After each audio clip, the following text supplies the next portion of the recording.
اللہ الرحمن الرحیم۔ السلام علیکم ناظرین، میں قاضی بلال ہوں اور آپ میرا یوٹیوب چینل دیکھ رہے ہیں۔ آج کل حکومت میں ایسے لگتا ہے کہ اپوزیشن کا نام و نشان نہیں رہا اور اداروں کے ساتھ حکومت کی جو ہے نا وہ پنجہ آزمائی ہو رہی ہے۔ خاص طور پر ہائی کورٹ میں جو کیسز اور ریمارکس آتے ہیں وہ ایسے لگتا ہے کہ ایک جیسے ملک میں انتہائی لا قانونیت ہو چکی ہے۔ اب سپریم کورٹ میں کیس چل رہا ہے، ججوں کو جو دھمکیوں میں خط ملے تھے، اس کے بعد ہائی کورٹ میں کیسز چل رہے ہیں لاپتہ افراد کے، اور اس کی آڑ میں پھر جب وہ جج ریمارکس دیتے ہیں تو پھر اداروں پر حملے ہوتے ہیں، اور پھر ادارے جو ہیں وہ چھپ جاتے ہیں سیاستدانوں کے پیچھے، اور سیاستدان جو ہے وہ اپنی بے عزتی کرا کر بڑا فخر محسوس کرتے ہیں کیونکہ ان کے پاس کوئی جواب نہیں ہوتا۔ اب پچھلے دنوں کی بات ہے کہ ایک شاعر ہے علی فرہاد، اس کو اٹھا لیا گیا۔ اس کا جرم یہ تھا، وہ ایک اس نے غزل پڑھی یا شعر پڑھے، اسے بھی اٹھا لو یہ بولتا ہے، اس طرح کے فکرے۔ اب حیران کن بات یہ ہے کہ ان شعروں سے یا ان شعروں سے حکومت وقت کو یا اداروں کو کیا تکلیف ہوتی ہے، یہ آج تک نہیں پتہ چل سکا۔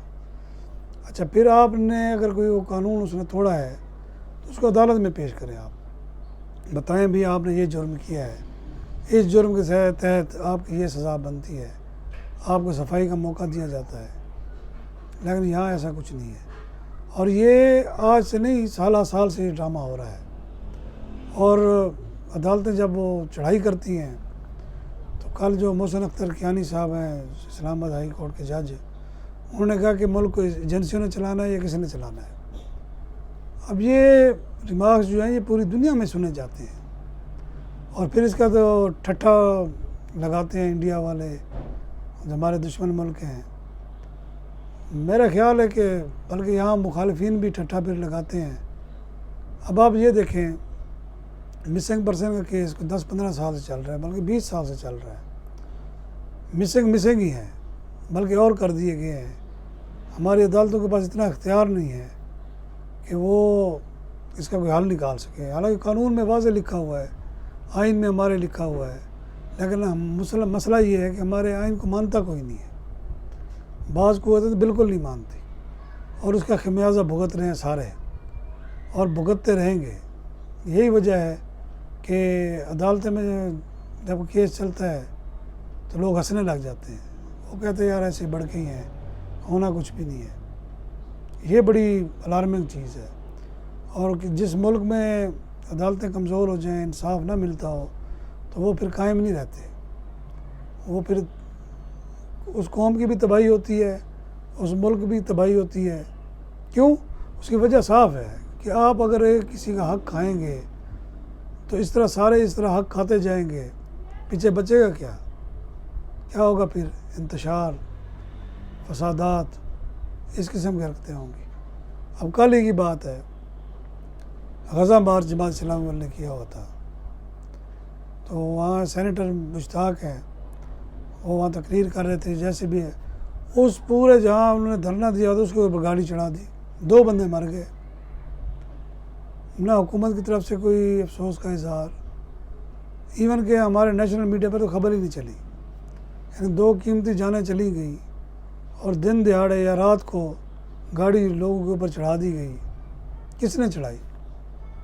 اب یہ پوچھ رہی ہے پولیس سے عدالت جب پوچھتی ہے تو پولیس والے بیچارے ہاتھ باندھ کے کھڑے ہو جاتے ہیں، کیونکہ ان کی جو اوقات ہے وہ تو بھاول نگر میں نظر آ گئی تھی۔ ان کا صرف ظلم چلتا ہے یا زور چلتا ہے، وہ عام غریب عوام پہ چلتا ہے۔ جب اس سے بڑے طاقتور لوگ آ جاتے ہیں تو پھر آئی جی بھی بے عزت ہو رہا ہوتا ہے، سیکرٹری داخلہ بھی بے عزت ہو رہا ہوتا ہے، لیکن وہ چوں چراں بھی نہیں کر سکتے۔ اور ہماری عدالتوں کو بھی پتہ ہوتا ہے کہ ان کے بس کی بات نہیں ہے، پھر بھی وہ اپنے جناب بھڑاس جو ہے ان پر نکالتے ہیں۔ فیصل میں بھڑاس آج تک نہیں نکلی۔ ابھی قاضی فائز صاحب سپریم کورٹ کے چیف جسٹس ہیں، وہ بھی ایک کیس سن رہے ہیں، دیکھیں اللہ خیر کرے، جس میں ججوں کو دھمکیاں دی گئی اور وہ اس معاملے کو اس طرح ٹریٹ کیا جا رہا ہے کہ جیسے وہ معمولی سی بات ہو. یعنی کہ ہائی کورٹ کے جج چیخ رہے ہیں.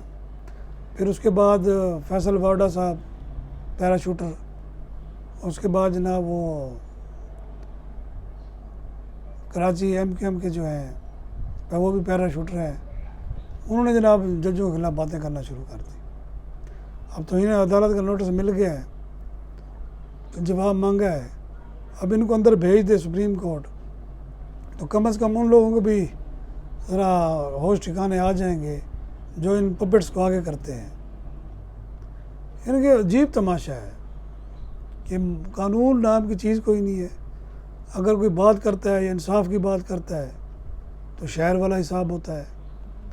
اگر عدالتیں کوئی کسی کے بارے میں بات کر دیتی ہیں تو ان کو جناب تکلیف ہونے لگ جاتی ہے. اور ان کا سیاسی بیک گراؤنڈ دیکھیں آپ، سیاسی یتیم سے زیادہ کم ہے ہی نہیں ہے. کبھی کس پارٹی میں کبھی کس پارٹی میں، اور اپنے آپ کو جناب بڑے غیرت مند پاکستانی کہتے ہیں. اگر اس قسم کے 2-4 غیرت مند اور آ جائیں پھر اللہ ہی حافظ اس ملک کا. بات شروع ہوئی تھی مسنگ پرسن سے، اور یہ سارا کا سارا جو معاملہ ہے یہ عدالتوں میں ہی زیر بحث ہو رہا ہے. نہ لاپتہ کمیشن کچھ کر رہا ہے، نہ صوبائی حکومتیں کچھ کر رہی ہیں. بس عدالتوں میں ہر مہینے بعد ایک اسٹیریوٹائپ رپورٹ دے دی جاتی ہے، وہ بھی جناب اس کو بند کرتے ہیں. ایک تو بڑکیں ماری، فلاں کو بلا لیتے ہیں، فلاں کو بلا لیتے ہیں. 16 سال سے یہ پریکٹس ہو رہی ہے اور یہ ہوتی رہے گی. اجازت چاہوں گا. اللہ حافظ.